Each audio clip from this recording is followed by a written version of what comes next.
Assalamualaikum warahmatullahi wabarakatuh. Sebelumnya, perkenalkan nama saya Riki Hanafi Muhammad Nur, NIM 192131010. Sebelumnya, pertama-tama marilah kita panjatkan puja dan puji syukur atas kehadirat Tuhan Yang Maha Esa yang telah memberikan kita semua kesehatan sehingga kita semua dapat menjalankan aktivitas pada hari ini dengan keadaan sehat walafiat. Allahumma amin. Dan tak lupa kita junjungkan Nabi besar kita Nabi Muhammad Sallallahu Alaihi Wasallam yang kita tunggu syafaatnya nanti di yaumul akhir. Allahumma amin. Di sini saya akan mempresentasikan hasil kerja saya terkait dengan sejarah hukum Islam dalam pandangan pakar hukum Islam. Berikut materinya. A. Konsep formal substantif hukum Islam. Konsep Islam yang dimaksud adalah konsep-konsep yang berasal dari sumber hukum Islam, yaitu Al-Quran, Al-Hadis, dan ijtihad atau pemikiran para ulama. Juhaya S. Praja menegaskan bahwa para pakar hukum Islam menyatakan sumber hukum Islam ada 3, yaitu Al-Quran, As-Sunnah, dan ijtihad. Begitu pula halnya dengan pemikiran Joseph Sachs tentang hukum Islam, tidak terlepas dari ketiga sumber hukum Islam tersebut. Inti pemikiran hukum Islam Sachs yaitu bahwa konsep hukum-hukum Islam dibatasi ruang dan waktu, yakni hukum Islam sebelum periode Umayyah dengan karakteristik hukumnya yang bersifat normatif sebagai hukum suci dan pembatasan hukum Islam pada akhir pemerintahan Umayyah yang bersifat teknis dalam tataran hukum positif. Menurut konsepsi Islam, pembahasan hukum Islam tidak lepas dari terminologi fikih dan syariah dari sejarah keduanya. Pada masa awal Islam, kata fikih dipergunakan sebagai pemahaman terhadap hukum-hukum agama secara keseluruhan, yakni semua hukum yang disyariatkan oleh Allah untuk para hambanya, baik yang berhubungan dengan keimanan, keyakinan, dan berkaitan dengannya, atau berupa hukum-hukum kewajiban, perintah, larangan, atau pilihan. Pada masa itu, kata fikih sinonim dengan kata syariah atau din. Pendapat senada juga diungkapkan oleh Juhaya S. Praja bahwa penggunaan istilah fikih pada awalnya mencakup hukum-hukum agama secara keseluruhan, baik hukum-hukum yang berkenaan dengan keyakinan atau akaid maupun yang berkenaan dengan hukum-hukum praktis atau amaliyah dan akhlak. Oleh karena itu, dijumpai istilah al-fiqih al-akbar dan al-fiqih al-asgar. Kedua istilah ini mulai diperkenalkan oleh Abu Hanifah. Al-fiqih al-akbar berkonotasi usul ad-din, dikenal dengan nama ilmu tauhid, ilmu kalam, ilmu aqaid. Adapun al-fiqih al-asgar berkonotasi usul al-fiqih, yakni dasar-dasar pembinaan fikih atau metodologi hukum Islam. Dengan demikian, istilah fikih memiliki makna yang sangat luas, yaitu mencakup semua hukum yang disyariatkan oleh agama Islam, baik hukum-hukum yang berkenaan dengan masalah-masalah akidah, akhlak, ibadah, maupun muamalah. Hal ini ditunjukkan dalam Al-Quran surat At-Taubah ayat 122 yang artinya agar mereka memperdalam pengetahuan dalam urusan agama. Dan juga istilah fikih masih digunakan sampai pertengahan abad kedua Hijriah. Setelah melalui masa-masa perkembangan formatifnya pada abad kedua Hijriah, istilah fikih kemudian mengalami pergeseran dan pembatasan, sehingga terfokus pada masalah-masalah hukum saja. Sejak saat itulah berkembang istilah fikih menurut ahli usul dan ahli fikih atau fuqaha. Menurut batasan para ulama usul fikih, seperti yang dikemukakan oleh Asy-Syairagi dalam Al-Lumah, fikih adalah pengetahuan tentang hukum-hukum syara' yang digali dengan jalan ijtihad. Menurut para fuqaha, dapat diringkas bahwa istilah fikih mengandung dua pengertian. Pertama, fikih adalah memelihara masalah-masalah hukum syara' yang praktis atau berkaitan dengan perbuatan yang diambil dalam Al-Quran dan As-Sunnah, serta yang disimpulkan dari keduanya.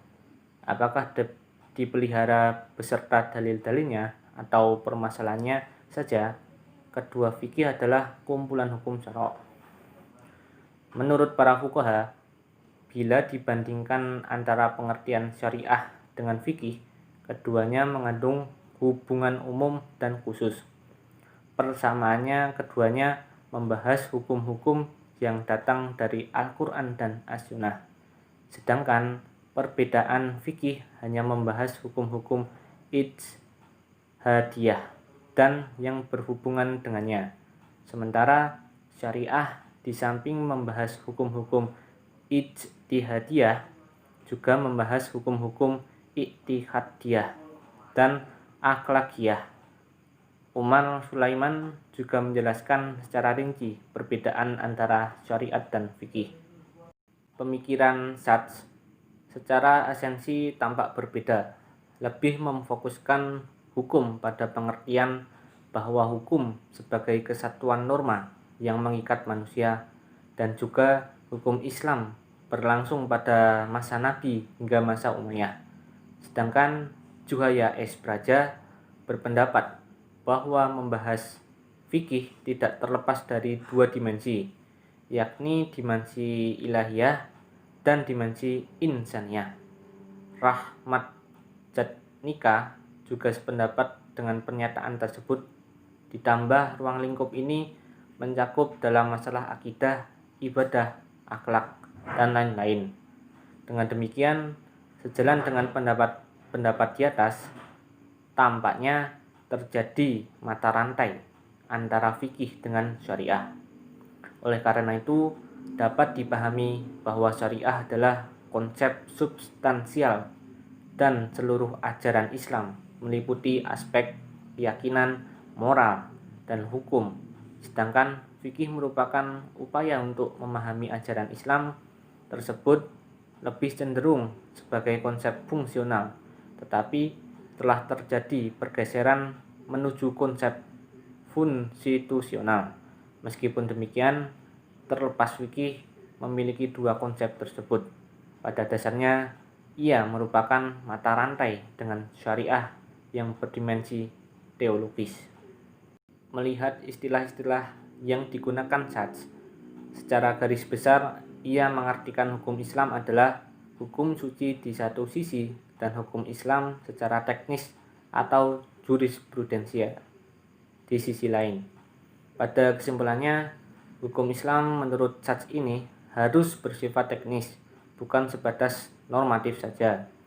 Konsep hukum Islam dalam pandangan Satz, bila diukur dengan standar ilmu hukum, merujuk pada hukum dalam arti tata hukum, keputusan pejabat, petugas, proses pemerintah, perilaku yang teratur dan ajak. Dengan demikian, konsep ini jelas berbeda dengan konsep hukum Islam. Kelahiran atau pembentukan hukum Islam dapat dilihat dalam tiga dimensi, yaitu teoretis, abstrak, disiplin ilmu, dan praktis aplikatif. Pandangan hukum sebagaimana yang dikaji oleh Satz secara prinsipil amat berbeda dengan pemahaman para ulama fikih, yang mana hukum Islam memiliki dua dimensi, yaitu ilahiyah dan insaniyah. Kaitannya dengan ilmu hukum Islam atau syariah dan fikih yang terdapat dalam sumber Al-Quran dan berbagai literatur Islam, mencakup hukum dalam arti sistem ajaran dan kaidah atau norma. Meskipun demikian, menurut penulis, terminologi yang digunakan syadz merupakan sesuatu dinamis. Secara terminologi, pemikiran syadz mengalami dinamika, tetapi secara substansial, hukum Islam harus memiliki sifat teknis dan formal. Menurut analisis penulis, cenderung berpikir praktis semata, tanpa memasukkan unsur-unsur teologis sebagaimana pengertian fikih dalam Al-Quran, Al-Hadis, dan kesempatan ijtihad para ulama, dan juga tidak merinci asal-usul kata syariah atau fikih secara utuh, atau semantik atau sejarahnya. B. Konsep tentang sumber dan periodisasi hukum Islam. Syadz berpendapat bahwa sumber hukum Islam pertama adalah tradisi masyarakat Arab pra-Islam atau hukum adat, bukan Al-Quran dan Sunnah Nabi Muhammad SAW. Juga bukan sebagai sumber hukum Islam kedua setelah Al-Quran. Pemikiran ini didasarkan pada beberapa hukum adat yang dijadikan awal pembentukan hukum Islam ini. Juga menurut pendapat syadz, bila dilihat dari sisi teoritis ataupun praktis, penerimaan praktik adat dapat dipandang sebagai suatu kesempatan untuk memperkenalkan fleksibilitas ke dalam rangka pikir hukum Islam. Persoalan lain tentang sumber hukum yang merupakan persoalan polemik antara ahli tasawuf dan ahli fikih.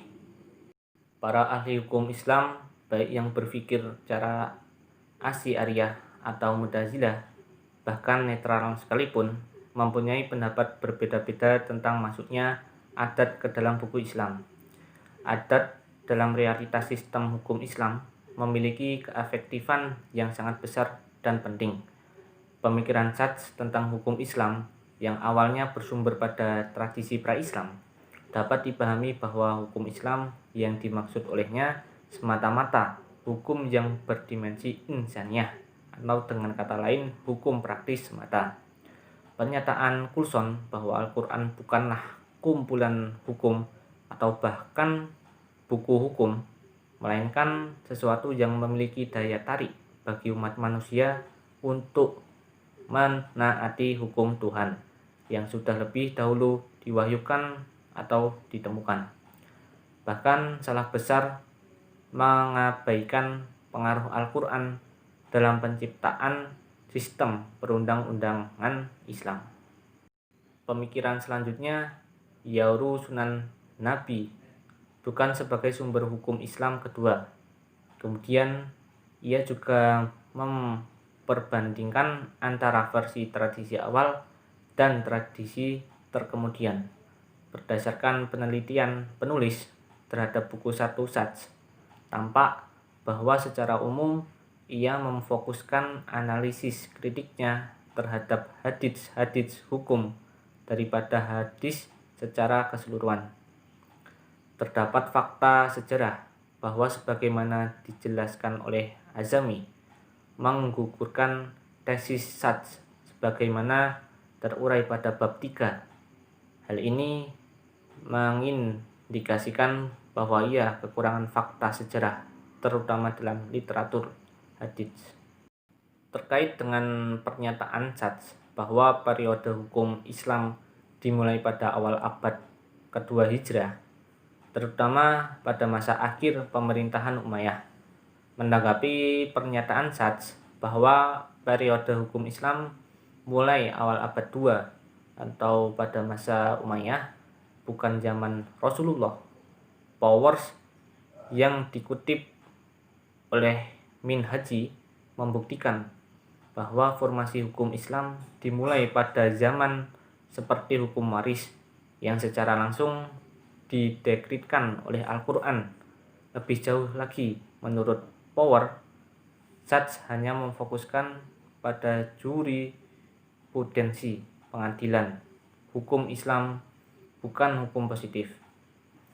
Selanjutnya, Power memberi saran bahwa memahami hukum positif harus dimulai dari legislasi Al-Quran, terutama dalam hukum keluarga, waris, atau ritual.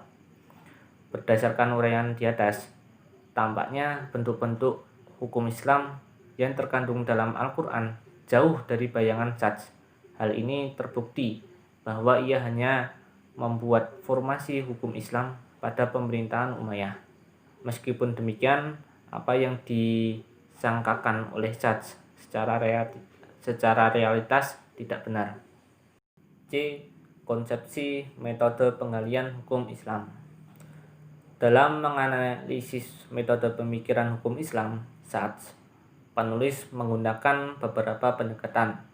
Juwaya S. Praja menjelaskan bahwa karena hukum Islam berdimensi uluhiyah, dalam arti ia adalah bagian dari agama, paling tidak ada 4 pendekatan yang harus digunakan dalam penelitian tersebut, yaitu pendekatan teologi, filsafat, sejarah, dan ilmu-ilmu sosial. Di samping itu, pendekatan bahasan merupakan alat untuk pelengkap pendekatan-pendekatan tersebut. Pendekatan teologi perlu dalam meneliti hukum Islam, sebab ia memiliki prinsip dan fungsi hukum, yaitu fungsi transformasi keyakinan pada kekuasaan dan kehendak Allah, pada Rasul ke dalam nilai-nilai etik dan moralnya yang dijadikan rujukan manusia baik secara individu atau kolektif. Pendekatan lain terhadap penggalian hukum Islam adalah pendekatan filsafat yang mempunyai tugas yakni mempertanyakan kembali paradigma ilmu yang telah mapan dan juga pada umumnya menjawab pertanyaan-pertanyaan yang tidak terjangkau oleh ilmu hukum. Metode atau pendekatan Sa'd selanjutnya yaitu metode sosiologi hukum. Berkaitan dengan hal itu, bahwa terdapat pembedaan-pembedaan yang melahirkan rasionalisasi hukum. Hukum formal sebagai keseluruhan sistem teori hukum yang aturan-aturannya didasarkan halnya pada logika hukum tanpa mempertimbangkan unsur-unsur lain dari luar. Metode atau pendekatan selanjutnya yaitu metode sejarah. Pada dasarnya, metode sejarah ini masuk dalam mazhab sejarah dan kebudayaan sebagai mata rantai sebelum sosiologi hukum lahir dari mazhab sosiologi jurisprudensi. Menanggapi metode Sa'd, penulis mengutip pendapat Surjono Sukanto bahwa kelemahan pokok dari mazhab sejarah terletak pada konsepnya mengenai kesadaran hukum masyarakat, bahwa semua hukum berasal dari adat istiadat dan kepercayaan, bukan berasal dari pembentuk undang-undang. Menurut analisis penulis, memahami hukum Islam tidak hanya bisa didekati dengan 2 pendekatan sebagaimana dilakukan Sa'd, yakni pendekatan sejarah dan ilmu-ilmu sosial dalam hal ini sosiologi hukum, tetapi perlu pendekatan yang komprehensif yang melibatkan semua pendekatan seperti pendekatan teologi, filsafat, sejarah, dan ilmu-ilmu sosial. Di samping secara spesifik didekati pula dengan 2 pendekatan bahasa dan maqasid syariah. Sekian presentasi dari saya. Mohon maaf bila banyak kekurangannya. Semoga materi yang saya sampaikan ini bisa berguna dan bermanfaat bagi kita semua. Sekian, terima kasih. Wassalamualaikum warahmatullahi wabarakatuh.